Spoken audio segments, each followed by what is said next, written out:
Hello everyone. Today I'm going to talk about the book that I chose for our project management book report. Um, I'm going to talk a little bit about first what is in the book and what it talks about, and then I'm going to talk kind of about how it connects to what we've learned in class. So I chose a book called Alpha Project Managers, What the Top 2% Know That Everyone Else Does Not. The book was written by Andy Crow, and I am Dalton Myers. So Andy Crow is the author of the book, and to talk a little bit about him, he has a lot of project management experience. So he completed actually the largest e-commerce website, and he also completed the project Canopy, which enlightened the public on positive impacts that trees have on the world. He was one of only 21 people chosen to work on Microsoft DNA. So this was an advisory committee that he worked on and was chosen amongst other project managers worldwide, making him one of the best project managers in the world. He also served on the writing team for the PMBOK 3rd edition, so the book that we're reading for class now, except a few editions ago. He also wrote a book called The Guide to Project Management Body of Knowledge. Um, in addition to that, he's written a very popular project management exam practice book, and it's called PMP Exam, How to Pass on Your First Try. And then the last thing that I wrote here is that he is a founder of Velociteach, which is a company that he founded in order to speak and instruct others on how to be the best project managers they can be. So I'm going to talk, this is the thesis about the book. So with only small changes in the habits and qualities of project managers, they can truly progress towards being one of the best. So from here, I'm going to talk about how this relates to the book and what the book actually is discussing. So the book talks about a study that was run by Andy Crow in order to find the top project managers in a giant population of project managers and to find out what they did differently than the ones that were not at the top. So in the study, he had 860 total project managers that were surveyed. After he surveyed these, he found the 18 top, or the 2% of this 860, and he considered them to be the alphas. So from here, he surveyed senior management, the project team, stakeholders, customers. They're all surveyed in order to gather more information on the project managers, both the alphas and the non-alphas. And the qualities of the alpha that differed from the rest were recorded. The first main finding that the alphas did differently than the rest of the project managers were the attitude and belief of these project managers. So alphas have a better attitude about their job. So this means that the alphas were shown to enjoy their job more than the people that were not alphas. Um, the next thing is that they believe that their job is their career. So what I mean here is that a lot of the alpha project managers, the best, when they looked at their job as a project manager, they considered that to be their career. But people that were not alphas, they considered that to be a stepping stone to the next step, to the next job. They wanted to be something higher than a project manager. And the last thing, they believed that they had the authority to make changes they need. So in this, I'm talking about the alpha project managers knew that they had the authority to make the changes in the project that they needed to make, while the other project managers often didn't think they had the authority or they would have to ask. So they did not perform nearly as well because they would have to ask other people before they did anything. The next important finding in the book is about focus and prioritization. Um, so the alphas have the ability to pull out the important information. So this is simply just like it says, when you get a bunch of information as a project manager about your project, alphas have the ability to pick out what is the most important to either act on or to remember, and what is kind of nonsense that you don't really need to pay attention to. The non-alphas have a harder time doing this, and they try and take so much information in it can become overwhelming. Another thing is they establish and maintain priorities. So this kind of just means that they're able to create and maintain focus on the right things to be successful. such as they read less emails and attend less meetings than their counterparts, but they still are able to remain responsive to stakeholders and uh, pick the correct and important things to act on. Um, and then, kind of like what I just said, they're more responsive to stakeholders. And this was actually uh, done in the study, and it showed that the stakeholders, they were surveyed, and um, the alpha project managers were over 20% higher, had a higher response rate than the other project managers. The next finding, I kind of bunched a few of them together, was communication, relationships, and conflicts. So I kind of thought all of these had to do with each other because relationships, a good relationship usually means good communication. And with a good relationship, it's easier to solve conflicts with those stakeholders. Um, but really, I mean, so the better communication effectiveness. What I mean there is that um, in the study, it showed that the stakeholders were surveyed and said that the alpha project managers could communicate way more effective than those that were not alphas. They also, alpha project managers just speak more clearly and have a schedule. So the schedule is really important because it allows, whether it's your stakeholders like customers or your senior management, to know when you're going to discuss or talk to them each time during the day or each time during the week. It gives them some type of time frame to expect you to communicate. Also, they satisfy individual goals of customers at a higher rate. This is just important because obviously better communication um, will make you more successful in satisfying individual goals of customers. And as you do this, your relationship will become stronger. One of the alpha managers actually said, this is a quote from them, keeping good relationships is like valuable currency. So by this he means having the good relationships, it's going to make everything easier. Conflicts will become easier to resolve. Communication becomes easier. And then having good relationships, like I said, helps with conflict and settling them in a timely manner. One of the most important things with conflicts is to settle them as fast as you can so you don't let that burden affect the success of your project. And having good relationships is a good way to settle these conflicts in a timely manner. The next finding in the study was approach and alignment. So this is kind of simple.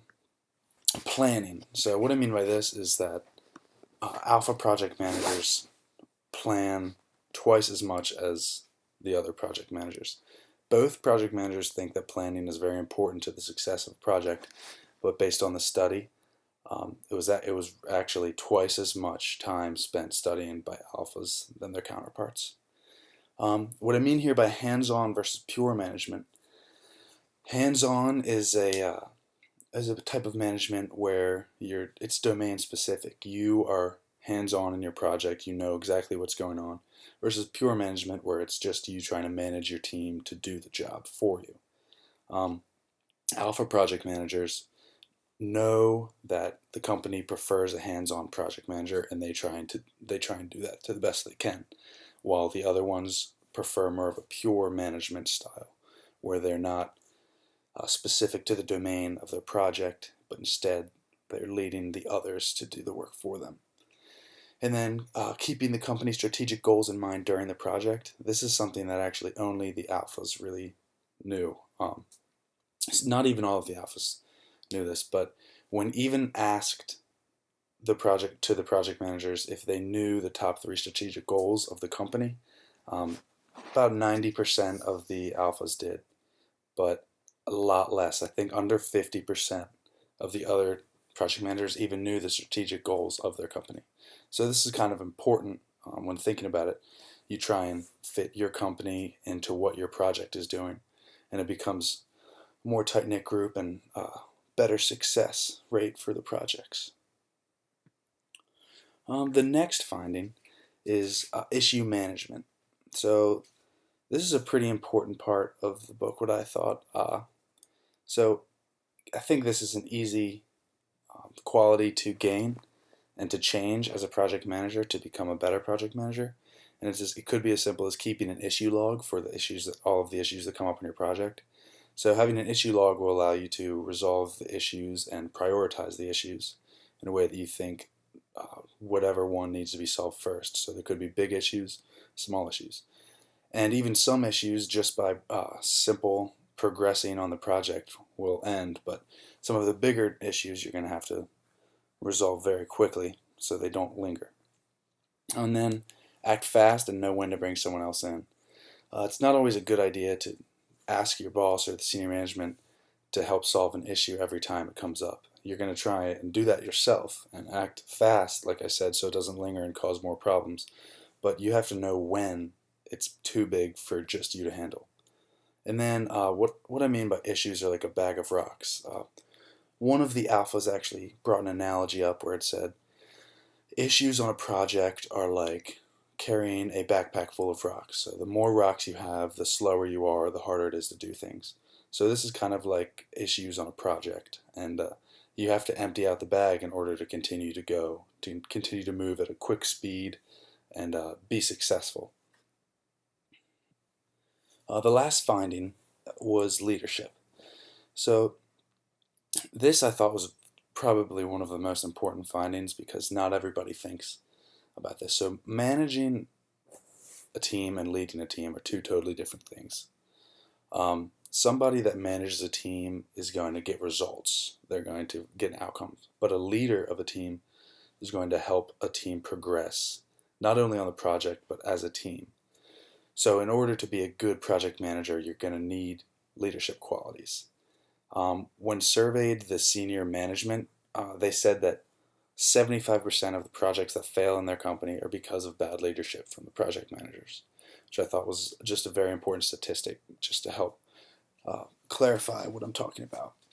And then also, what I thought was really just a really cool thing that one of the alphas said was that being liked is secondary to being respected. So what they mean is that they don't care nearly as much as if their team likes them, but if their team respects them and listens to what they say, that's much more important. So that's kind of all the findings of the book, what they talked about, and these are three of the most prominent similarities in the book that I thought. So the first one's communications management, next one's planning, the next one's stakeholder management. So communications management talked a lot about communications throughout the Alpha Project Manager's book that I read, communicating to your stakeholders in a timely manner, on a schedule, and that's some of the same stuff that our PMBOK talks about in the communications management chapter. The next thing is planning. So planning was another big quality that good alpha project managers have, and throughout the whole PMBOK in every chapter, it's every kind of plan, whether it's risk management plan, human resources plan, just plans for every single chapter. And it shows that planning is a huge part in being a great project manager. And that was one of the main qualities that the book that I read also stated. The last thing is stakeholder management. And this kind of has to do with relationships and communication, as talked about in my book, but also the issue resolution. Stakeholder management, the managing the stakeholder engagement in the book, in the PMBOK, talks about being able to manage issues with your stakeholders well and conflicts, and that kind of has to do with the relationships you have with your stakeholders as well as the communication that you can keep. The recommendations that I had for the book, the real only thing that I thought could have been changed or was kind of odd was the attitude and belief section. In my opinion, saying that somebody, in order to become a better project manager, has to change their belief or attitude towards their job, that's kind of counterintuitive. It's hard to do, almost impossible, because somebody that's going into their job one day that doesn't like their job isn't going to go in the next day and love their job just to become a project manager. I just think beliefs and attitudes are kind of hard to change, so that shouldn't have been one of the main qualities. Other than that, I thought the book was all around well written, and I thought it was very valid based on Andy Crow, who has every type of project management experience that you would want in an author writing about this. So I agree with his thesis and his conclusion that these small changes, possibly aside from attitude and belief, could make you one of the best project managers. So overall, I'd give this a B plus because, again, the attitude and belief section I think could have been changed. If that wasn't there, or if that was changed to something else, I think this could be given an A. And then, my opinion, I think that this is a book that should only have an audience of project managers because, unlike the PMBOK, which kind of gives you the foundation and the building blocks to be a project manager and what each project consists of, this talks more about the changes you have to make after you already are a project manager or you know what to do as a project manager. And finally, if you guys have any questions, I guess you can email me because I'm not actually there. But I hope you guys enjoyed my presentation and have a fantastic day.